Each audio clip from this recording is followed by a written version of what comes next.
Hello friends, welcome back to my channel. So guys, आज हम बात करेंगे कि नर्वस सिस्टम के कुछ एमसीक्यूज जो रह गए थे हमारे, उन पे डिस्कस करेंगे। वैसे आज हमारा 125 डेज चैलेंज है।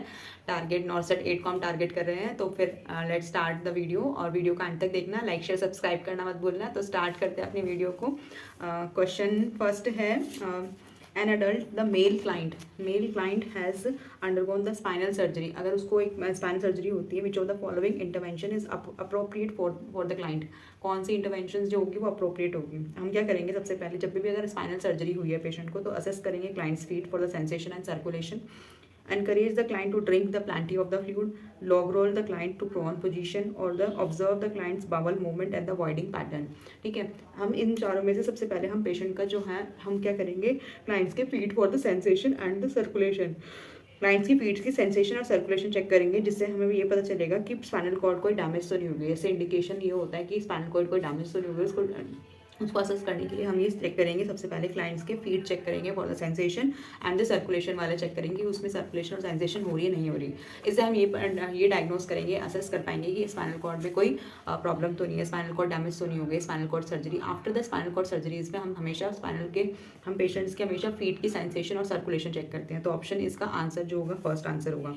अब द नेक्स्ट क्वेश्चन जो है हमारा, कि अगर विच of the following action is Contra indicated in epileptic patient. अगर पेशेंट एपिलेप्टिक पेशेंट है तो क्या कॉन्ट्रा इंडिकेटेड होगा। लूजन द क्लॉथ करेंगे, ठीक है। रेस्ट्रेन द क्लाइंट्स क्लाइम, ठीक है। Restrain the padded side rail, और या फिर give the side line position, ठीक है। साइड लाइन पोजिशन, ठीक है। हम रिस्ट्रेन नहीं करेंगे पेशेंट को, कभी भी हम रिस्ट्रेन नहीं करते हैं पेशेंट को। अगर पेशेंट को एपिलेप्टिक पेशेंट है, ड्यूरिंग द पेशेंट ऑफ एपिलेप्सिस, या फिर पेशेंट को फिट्स और सीजर्स हो गए हैं, तो हम कभी भी पेशेंट को क्या करेंगे, रिस्ट्रेन नहीं करेंगे। रिस्ट्रेन से क्या होगा, उससे और ज़्यादा ओवर एक्साइटेड हो जाएगा, वो ओवर एक्टिविटी ज़्यादा होगी। Limbs are never restrained because a strong muscles contraction can cause a harm to the patient. इससे पेशेंट को हार्म हो सकता है, तो हम कभी भी पेशेंट को रेस्ट्रेन नहीं करेंगे, ठीक है। अब नेक्स्ट क्वेश्चन जो है, जो एम्स में आ चुका है, which of the following not the triggering factor for the seizures and the epilepsies. Not a triggering factor, that is called the acute alcohol injection. अगर अल्कोहल का इंजेक्शन करेंगे तो ये ट्रिगरिंग फैक्टर है, ये सीजर्स के लिए ट्रिगरिंग फैक्टर है। Exposure the flashing of the light, तो ये भी हम क्या करेंगे, कभी भी इतना एक्सपोजर ऑफ द लाइट नहीं करते, जिसकी वजह से ट्रिगरिंग फैक्टर होता है ये भी। हाइपर वेंटिलेट करेंगे तो भी ये ट्रिगरिंग फैक्टर होगा। डिक्रीज द फिजिकल एक्टिविटी, जब भी हम पेशेंट की फिजिकल एक्टिविटी को रिड्यूस कर देंगे, it is not the triggering factors of the seizures and the epilepsies. तो ऑप्शन जो होगा, option D will be the correct answer, due to the decrease the physical activity. Decrease physical activity कभी भी trigger cause नहीं कर सकती to the seizures and the epilepsies के लिए। अब नेक्स्ट क्वेश्चन है, what should the nurse do first when the male patient is having the tonic-clonic seizure। अगर पेशेंट को tonic-clonic seizures हो गया तो हम क्या करेंगे, सबसे पहले हम जब भी कोई पेशेंट को एपिलेप्सी हो जाती है, तो पेशेंट की सेफ्टी मोस्ट इंपॉर्टेंट होती है। पेशेंट को हमें इंजरी होने से बचाना है, पेशेंट को ऐसे सेफ प्लेस पे लेके जाना है, सो दैट कि पेशेंट को इंजरी ना हो पाए। तो हम पेशेंट की सबसे पहले सेफ्टी देखते हैं इसमें। जब भी एपिलेप्टिक पेशेंट या सीजर्स पेशेंट है, टॉनिक-क्लॉनिक सीजर है, किसी भी टाइप का सीजर्स या फिर एपिलेप्सी है पेशेंट को, तो हम इसमें यही देखते हैं। सबसे पहले हम क्या करेंगे, पेशेंट को इसमें ऑप्शन दे रखा है, restrain the clients arm and the leg, elevate the head of the bed, elevate करेंगे, place the tongue the blade in the client's mouth and take the measures to prevent injuries।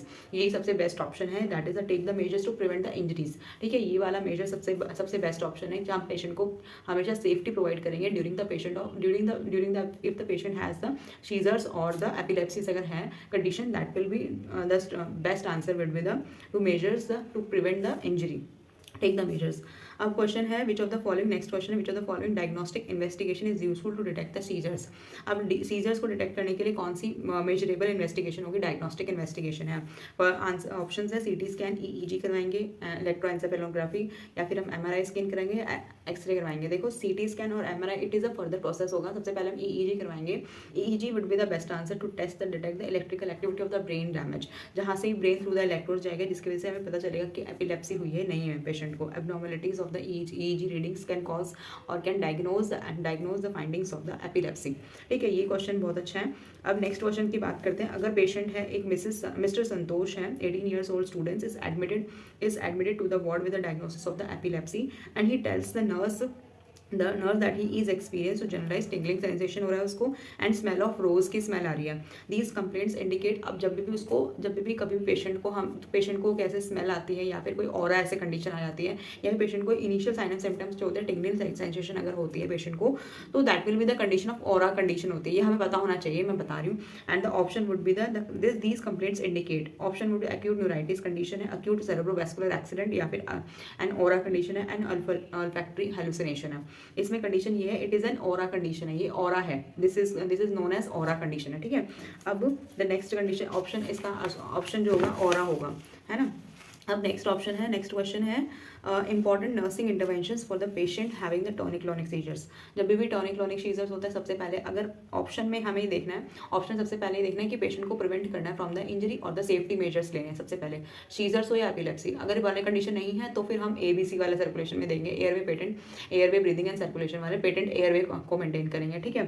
तो जैसे अब question में option है, that is maintain the patent airway, restate the patient and intubate the client, insert the Foley catheter. Insert Foley catheter का कोई मतलब नहीं है, intubate to the patient, intubate आते ही हम पेशेंट को इंटीबेट नहीं करेंगे, पहले एक सेफ प्लेस पे लेके जाएंगे, फिर उसके बाद हम पेशेंट का एयरवे को मेंटेन करेंगे, ठीक है। एयरवे पेटेंट होना चाहिए उसका पेशेंट का। तो हम सबसे option would be the answer would be the maintain the patent airway maintain करेंगे during the tonic clonic seizures में। ड्रग ऑफ द चॉइस जो स्टेटस एपिलेप्टिकस का ड्रग ऑफ चॉइस जो होती है हमारी, मिडाजोलम होती है। जैसे मैं ऑप्शन में दे रखा IM मिडाज देंगे, IV लोराज़ेपैम देंगे, थर्ड ऑप्शन है IV डायज़ेपैम देंगे, एंड ऑल ऑफ दीज होगा। ये IV भी दे सकते हैं हम, IM भी दे सकते हैं मिडाज को, लेकिन अगर तुरंत हमें एक्ट करवाना है उसमें पेशेंट में, तो तुरंत अगर अच्छे से रिजल्ट चाहिए तो हम पेशेंट में IV देते हैं, लोराज़ेपैम, डायज़ेपैम या फिर मिडाज IM देंगे, मिडाज IM देंगे, ठीक है। अब बेंजोडाइज़ेपिम के जितने भी वो होते हैं उन सारे के सारे जो होते हैं स्टेटस एपिलेप्टिकस में मोस्ट प्रेफरेबल ड्रग जो ये होती है स्टेटस एपिलेप्टिकस में ड्रग ऑफ चॉइस होती है, ड्रग ऑफ चॉइस याद में कर लेना, ठीक है। अब द नेक्स्ट क्वेश्चन जो है, the key instructions to given to patient and the caregiver with the epilepsy is as follows except. हम क्या चीज़ नहीं बताएंगे पेशेंट के अटेंडेंट को, जैसे ऑप्शन जो है, टेक द मेडिकेशन डेली, ठीक है, maintain the medication and seizures chart, ठीक है, और avoid the alcohol and the smoking hypoglycaemia, ये भी ठीक है। Take the shower in the bathtub, ये नहीं बोलेंगे हम, take the shower in the bathtub, क्यों, क्योंकि इसलिए नहीं बोलेंगे, not advise because it is high risk of the activities for a patient with the epilepsy. If the seizures occurs bathing, then drowning अकर हो सकती है पेशेंट को, drowning का मतलब ड्राउजीनेस हो सकती है, पेशेंट उसी में बेहोश हो सकता है या फिर कुछ हो सकता है पेशेंट को, तो पेशेंट डाई भी हो सकता है, तो कभी भी बाथ टब में उसे शावर करने के लिए नहीं बोलेंगे, ठीक है, ये हम अवॉइड करेंगे पेशेंट को। और पेशेंट को कभी भी हम ये एडवाइस कभी नहीं करेंगे, if the patient has a seizures की कंडीशन है, सीजर्स वाली हिस्ट्री है, तो उस वाली कंडीशन में पेशेंट को ये एडवाइस कभी नहीं करेंगे, ठीक है। अब बोल रखा है, अब ये क्वेश्चन मोस्ट इंपॉर्टेंट है, ये क्वेश्चन आ चुका है नॉर्सेट में भी आ चुका है, common side effects of the drug phenytoin. Eptoin के जो कॉमन साइड इफेक्ट होता है वो कौन सा होता है, that will be the gingival hyperplasia, gingival hyperplasia होता है, या फिर हिर्सुटिज्म होता है, या कुशिंगॉइड अपीयरेंस, या फिर bleeding from the gums.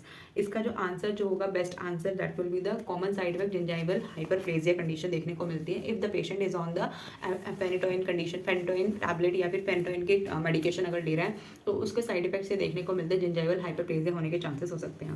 The correct regarding the IV phenytoin, जब भी हम IV फेनिटोइन हम देते हैं तो हमेशा कभी भी पेशेंट को जब भी एप्टोइन या फेनिटोइन देते हैं तो NS के साथ मिक्स करके ही देते हैं, कभी भी हम डायरेक्ट नहीं देते। Administer via the IV push कभी भी नहीं देते। Stop the drug if there is no sign and symptoms, कभी भी हमें एसिड स्टॉप नहीं करता है, टेपर ऑफ वाली कंडीशन में स्टॉप करते हैं हमेशा जब भी फेनिटोइन या एप्टोइन वाली ड्रग चल रही होती है। और the C option, mixing the drugs with the saline solution only, ये बेस्ट है। Flushing the IV catheter with the dextrose solution, dextrose solution में कभी नहीं देते क्योंकि डेक्सट्रोज सॉल्यूशन जो होता है हाइपोस्मोलैरिटी को करता है, जिसकी वजह से इंक्रीज ICP होने के चांसेस बढ़ सकते हैं। अब पेशेंट पहले से ही सीजर वाली एक्टिविटीज़ में, सीजर्स वाली कंडीशंस में मोस्ट कॉमनली एप्टोइन और फेनिटोइन वाली ड्रग्स को देते हैं, और अगर हमने फेनिटोइन के साथ मिक्स करके डेक्सट्रोज को मिक्स करके दिया तो that will may cause the patient का ICP इंक्रीज हो सकता है और पेशेंट का ब्रेन का वो डिफेक्ट हो सकता है या फिर ब्रेन से रिलेटेड कोई वो हो सकती है, इंजरीज हो सकती है। तो ऐसी वाली कंडीशन में हम सिर्फ और सिर्फ फेनिटोइन को हमेशा नॉर्मल सलाइन के साथ ही मिक्स करेंगे, कभी भी डेक्सट्रोज के साथ नहीं मिक्स करेंगे। और कोई भी ऐसी ड्रग्स अगर आती है, कोई भी ऐसी मेडिकेशन अगर आपको मिक्स करनी है इन द जनरल, अगर मैं बताऊँ तो जनरल में भी अगर मिक्स करनी होती है तो हम हमेशा नॉर्मल सलाइंस में ही मिक्स करते हैं। It is the common solvent to mix with any type of the medication, IV medication. Question ये है, leading cause of the vascular accident. Leading cause कौन सा होता है? जब मेन कॉज जो होता है हमारा सेरेब्रोवैस्कुलर एक्सीडेंट का मेन कॉज जो होता है हमारा एम्बोलिज्म होता है। वैसे देखो ऑप्शन में दे रखा है एम्बोलिज्म, हाइपरटेंशन, एन्यूरिज्म और द ब्लंट ट्रॉमा। तो फर्स्ट ऑप्शन जो होगा will be the right answer, that will be the embolism would be the leading cause of the cerebrovascular accident. ठीक है, एम्बोलिज्म से हमारा ब्रेन डैमेज और द सेरेब्रोवैस्कुलर एक्सीडेंट होने के ज़्यादा चांसेस होते हैं, ब्रेन स्ट्रोक जिसे हम कहते हैं। ठीक है, अब हेमीप्लेजिया पैराप्लेजिया, बहुत सारे क्वेश्चन ऐसे होते हैं। हेमीप्लेजिया पैराप्लेजिया में क्या डिफरेंस होता है, बहुत ज़्यादा कंफ्यूजन होती है। तो क्वेश्चन ये है, हेमीप्लेजिया का मतलब हेमीप्लेजिया, आधी body, one side of the body जो है हमारी पैरालिसिस हो गई है, हेमीप्लेजिया। ठीक है, पैराप्लेजिया का मतलब अवे फ्रॉम द बॉडी, जो हमारे लेग साइड्स हैं वो हमारे पैरालिसिस हो गए हैं। Hemiplegia half of the side वो है। पैराप्लेजिया का मतलब lower part of the body जो है हमारी पैरालाइज्ड हो गई है। ठीक है, यानी कि ब्लडर कंट्रोल बिल्कुल भी नहीं है अगर लोअर पैराप्लेजिया वाली कंडीशन होती है तो। अब जैसे क्वेश्चन बोल रखा है, the which of the following will not be observe in the patient with the right hemispheric stroke. Right hemispheric stroke, अगर पेशेंट को राइट हेमिस्फेरिक स्ट्रोक आ गया है तो पेशेंट का लेफ्ट साइड अफेक्ट होता है, और अगर राइट साइड अगर हमारा लेफ्ट साइड होता है तो फिर हमारा राइट साइड, यानी अपोजिट साइड। अगर स्ट्रोक लेफ्ट साइड में है तो राइट साइड पैराप्लेजिया पैरालिसिस होगा, पैरालिसिस होगा। अगर हमारा लेफ्ट साइड में स्ट्रोक हो गया तो हमारा राइट साइड हमारा पैरालिसिस हो जाएगा। तो इसमें कंडीशन बोल रखी है, that will be the first option, impulse control difficulty होगी, लॉस ऑफ डेप्थ परसेप्शन, या फिर हमारा राइट हेमिप्लेजिया होगा, लैक ऑफ अवेयरनेस। इसमें क्वेश्चन में ये बोल रहा है will not be occur in the right hemiplegic condition, right hemispheric stroke. जब भी राइट हेमिस्फेरिक स्ट्रोक होता है कभी भी राइट हेमिप्लेजिया नहीं होगा, क्योंकि हमेशा अपोजिट डायरेक्शन में होता है। अपोजिट वाली जो होता है वो अफेक्ट होता है, अपोजिट ब्रेन वाली चीज़ अफेक्ट होती है। The patient in the right brain stroke have the left hemiplegia and the left brain stroke have the right hemiplegia, ये कंडीशन होती है। ये हमेशा याद रखना, remember this condition of thing. अब बोल रखा है द क्वेश्चन जो होता है, अगर patient nurse has to insert the NG tube insertion stroke patient, अगर पेशेंट को स्ट्रोक हो गया है client and understand the best position for the insertion of the NG tube insertion करनी है, तब हम क्या करेंगे, कौन सी पोजीशन देंगे? जब भी एनजी ट्यूब इंसर्शन देते हैं तो हम हमेशा हाई फॉरवर्ड पोजीशन देते हैं, चाहे वह पेशेंट स्ट्रोक का हो, चाहे वो किसी भी कोई सी भी कंडीशन में पेशेंट हो। तो जब भी हम एनजी ट्यूब इंसर्शन करते हैं तो हम हमेशा हाई फॉरवर्ड पोजीशन देते हैं।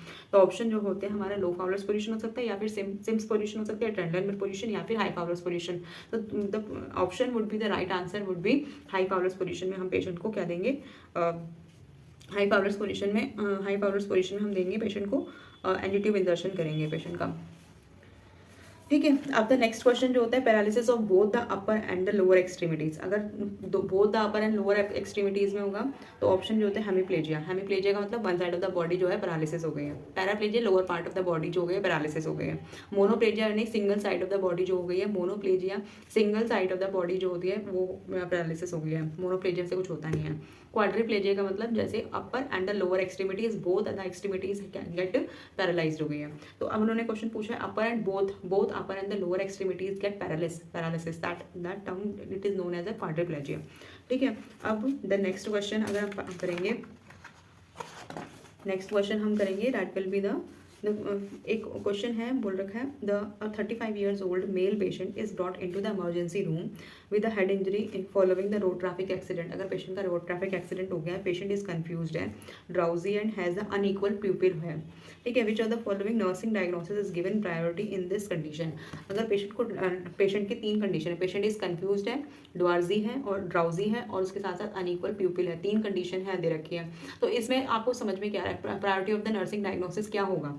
तो ऑप्शन में दे रखा altered cognition, altered cerebral tissue perfusion, high risk of injury and the altered sensory perception. देखो हाई रिस्क ऑफ इंजरी तो नहीं हो सकता, ऑल्टर्ड कॉग्निशन नहीं होगा। ऑल्टर्ड कॉग्निशन का मतलब अगर पेशेंट की साइकोलॉजी डिस्टर्ब्ड है तब हम बोल सकते थे ऑल्टर्ड कॉग्निशन। कॉग्निशन का मतलब थिंकिंग लेवल। अब हम थिंकिंग लेवल तो सच नहीं कर रहे ना, यहाँ पे थिंकिंग लेवल का कुछ ऑप्शन ही नहीं है। या फिर ऑल्टर्ड सेरेब्रल टिश्यू परफ्यूजन, ये मुझे अच्छा लग रहा है, ये बेस्ट ऑप्शन हो सकता है नर्सिंग डायग्नोसिस का। एक बार थर्ड ऑप्शन पढ़ लेते हैं, हाई रिस्क और injury. High risk of injury, अगर patient has the epileptic condition और द सीजर्स कंडीशन है तो तभी हम पेशेंट का ये यूज़ कर सकते हैं हाई रिस्क फॉर इंजरी। तो ये एक ऑप्शन नहीं होगा।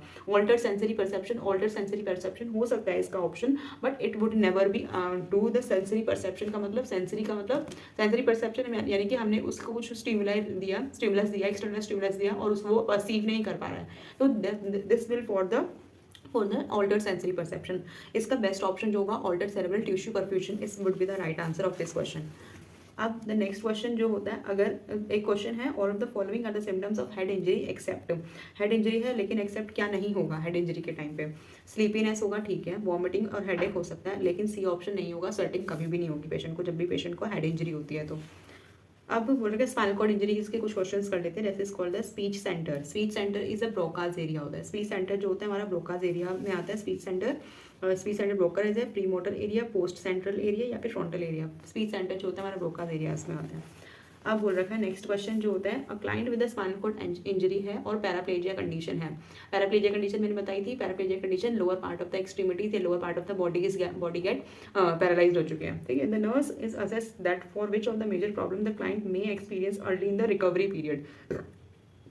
अब रिकवरी पीरियड में क्या एक्सपीरियंस करेगा, मेजर प्रॉब्लम क्या आएगी पेशेंट को। अगर lower part of the body जो हो गए हमारे पैरालाइज हो गए तो उसमें ब्लैडर कंट्रोल की जो प्रॉब्लम होगी पेशेंट सबसे ज़्यादा वो सफ़र करेगा, क्योंकि हमारी जो ब्लैडर की और रिलैक्सेशन और कॉन्ट्रैक्टिलिटी एबिलिटी होती है वो हमारी क्या रहती है, डिमिनिश हो जाती है during the time of the paraplegic condition, क्योंकि lower part of the body get बिल्कुल भी सेंसेशन नहीं शो होती, सेंसेशन या कॉन्ट्रैक्शन रिलैक्सेशन जो भी चीज़ें होती है वो कुछ भी नहीं होती, तो इसलिए मेजर प्रॉब्लम पेशेंट यही फेस करेगा, ब्लैडर कंट्रोल की पेशेंट फेस करेगा। न्यूट्रिशनल इंटेक आराम से, ऊपर वाली बॉडी तो खा पी रही है, सब चीज़ नॉर्मल है, ये सब चीज़ें तो ठीक रहेगी, लेकिन ये वाली कंडीशन जो होगी ब्लैडर कंट्रोल वाली पेशेंट ज़्यादा फेस करेगा पेशेंट। अब द नेक्स्ट क्वेश्चन जो है मेनिंजाइटिस की कंडीशन और हमारा है, अभी ये क्वेश्चंस बहुत सारे हैं, अभी मेनिंजाइटिस रह गया, ऑटो इम्यून इंजरी वो रह गया, और भी एक नेक्स्ट क्लास में मैं इसको और क्वेश्चंस को देखूंगी, जो नेक्स्ट क्लास में सारे क्वेश्चंस मैं खत्म कर दूंगी नर्वस सिस्टम की, कम से कम एक क्लास और लगेगी इसके लिए, इन क्लासेस को।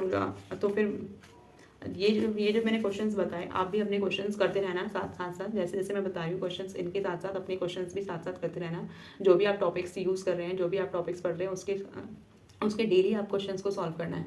जो भी रिसेंट टॉपिक पढ़ रहे हो 25 मिनट उनको दो, 25 क्वेश्चंस को सॉल्व करो या 50 क्वेश्चन जितने भी आप कर रहे हो, और फिर देखो आपने क्या गलती करी है, क्या मिस्टेक्स करी है, क्या रह गया है, कौन से पॉइंट्स आपके रह गए हैं और वो क्वेश्चंस क्यों गलत हुए आपके। आपको रीज़न आपको पता होना चाहिए कि वो क्वेश्चन आपके क्यों गलत हो रहे हैं, और अगर ज़्यादा क्वेश्चन आपके गलत हो रहे हैं तो आपको रीड आउट दोबारा से करना है उस टॉपिक को, ताकि आपको क्लियर हो कि वो क्वेश्चन मेरे से क्यों नहीं हुए, और वो या तो आपके नोट्स में कमी है या फिर किस चीज़ में कमी है, आपको ये चीज़ ऑब्जर्व करनी है।